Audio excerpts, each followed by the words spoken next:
Earth signs, tignan po natin kung ano ang mensahe para sa'yo ngayong araw.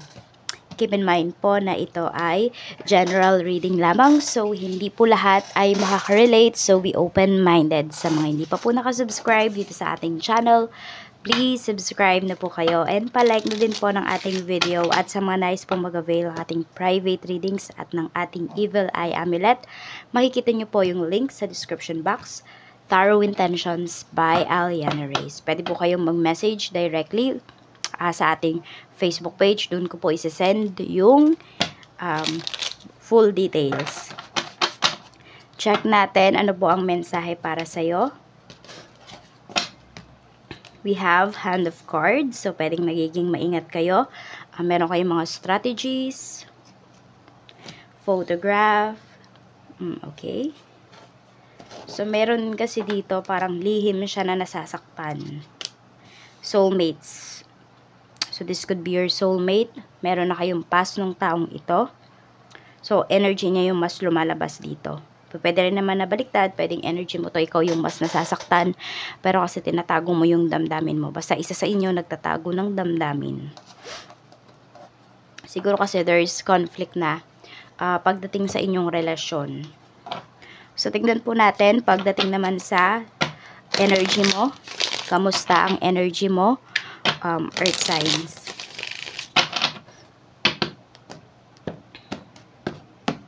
We have the Tower. So, meron pala dito, pwedeng kakaranas sila ng breakup. Some of you, pwedeng may mga changes sa life ninyo. Itong changes po na ito ay hindi ninyo napaghandaan. So, medyo nawiwindang kayo. Yung the Tower kasi natin, yan yung mga biglaang pangyayari sa life ninyo na hindi nyo talaga mapipigilan. Pero, pwedeng ito din talaga yung mas makakabuti po para sa inyo. So, tignan pa natin ano pa yung mensahe para sa'yo pagdating naman sa family, sa bahay. So, we have 5 of Cups. So, pwede po na may mga, may nalulungkot talaga dito. May nagsisisi, may nagigilty. Okay, the Hierophant. Meron ako nakikita dito, pwedeng umatras sa kasal or umatras sa isang kasunduan. Pero yung pag-atras niya na to, ng isang family member mo, is pinagsisisihan niya po. So, pwedeng medyo malungkot sa bahay ngayon. Pagdating naman sa mga kaibigan, we have Ace of Wands. At meron tayo ditong 9 of Pentacles. So, pinapakita naman dito, earth signs, na meron ka talagang mga kaibigan na parang, alam mo yung i-cross pa nila yung river para sa'yo. Okay? So, may mga tapat ka pa rin naman talaga na kaibigan dito. At mga kaibigan din talaga na maaasahan mo. Meron din ako nakikita dito na pwedeng friend mo na niyayaya kang mag-travel, ayan. Or yung pag-travel na to, you will gain some money. So, pwedeng ito po ay about sa trabaho. So, parang bang nire-recruit ka niya. Yun yung mas nakikita ko dito. So, ayan po. Pwedeng meron ka ditong friend na recruiter siya. Yan. Tingnan natin kung okay ba yan. Yes, okay naman po. Wala naman kayong dapat bang alalahanin or sabi natin di kayo ipapahamak ng kaibigan nyo na ito. So, depende na lang talaga din sa inyo kung pagkakatiwalaan nyo ba. So, kasi, syempre, iba-iba yung energy ng tao. So, kung ano yung nasasagap ninyo na energy towards your friend, yun yung sundin po ninyo, yung intuition ninyo. Tignan naman natin pagdating sa love life. Sa love life naman po, we have Knight of Wands.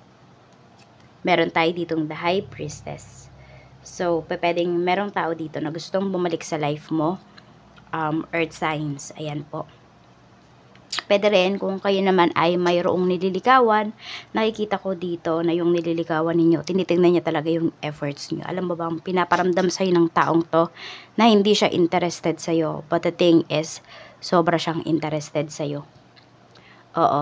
Tinitingnan niya lang kung ano ba yung hanggang saan ka ba mag-effort sa kanya.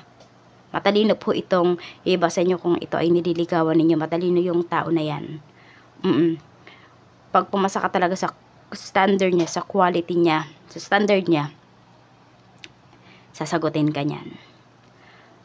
Kung kayo naman po ay mag-asawa, so pwede na nandoon na sabay kayo na nag-grow ng asawa mo. Sabay kayo nag-grow ng person mo. So, sabihin natin, meron kang may mga times na weak siya, ikaw naman yung strong. So, give and take kayo dito. Parang codependent kayo sa isa't isa. Sa kaperahan naman, we have Page of Swords.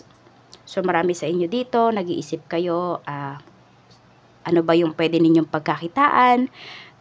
Pwede kasi na mayroon na mahaba yung oras ninyo para sa pahinga ba, parang mahaba yung rest ninyo o kaya yung kasi yung iba on call lang sa trabaho, so pwede na yun nga naghahanap kayo ng extra na pagkakakitaan ngayon. Ayan po, Page of Swords. So sabi ko nga pwedeng mayroon ditong in-offer sa iyo yung kaibigan mo. Pwede mo rin naman yung tingnan, pwede mo rin i-consider yon. Basta tignan nyo na lang kung sino ba yung nag-o-offer sa inyo. Yung tao ba na yan is may history na naniloko kayo or wala pa naman. Check po natin sa pera po ninyo pa rin. Ayan, so we have the World. So some of you is medyo po talagang lumayo. Mas sabihin natin, mas lumayo, pwedeng lumayo sa mga tao sa paligid ninyo ngayon para makapag-isip-isip kayo ng mabuti. So, ayan, pwedeng may mga offer sa inyo or may mga opportunities kayo sa ibang bansa. Ayan, or sa ibang lugar. Pwedeng kung nasaan kayong lugar ngayon, pwedeng wala kayong mahanap na trabaho dyan, or meron man kayong mahanap pero yung sweldo, pwedeng hindi talaga. Sabihin natin, parang hindi mo matanggap, okay? So, ayan po, madaming opportunities para sa inyo dito, para kayo ay kumita ng pera, o kaya samahan nyo talaga ng diskarte. Tignan po natin, pagdating naman sa career mo, sa career we have Wheel of Fortune. Marami po sa inyo, swerte kayo ngayon sa trabaho. Ayan.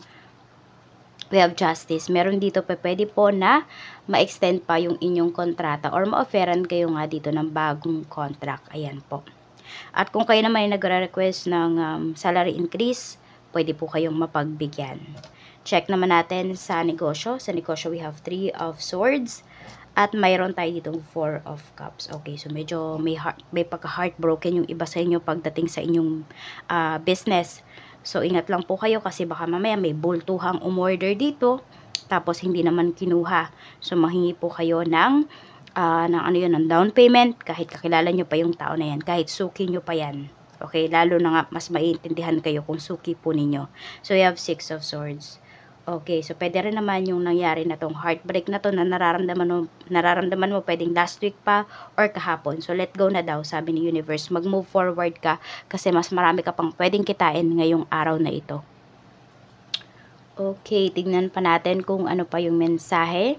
Okay, reminder sa ni Universe ngayon, King of Wands. So, umaksyon ka na daw. Huwag ka nang magpaligoy-ligoy pa. Kung meron ka ditong nagugustuhan, tao man yan or bagay, you do action para makuha mo yan.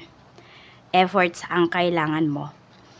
Efforts at diskarte ngayong araw na ito, Earth Signs. Ito po yung inyong mga lucky numbers. We have number 18, 34, 30, 38, 13,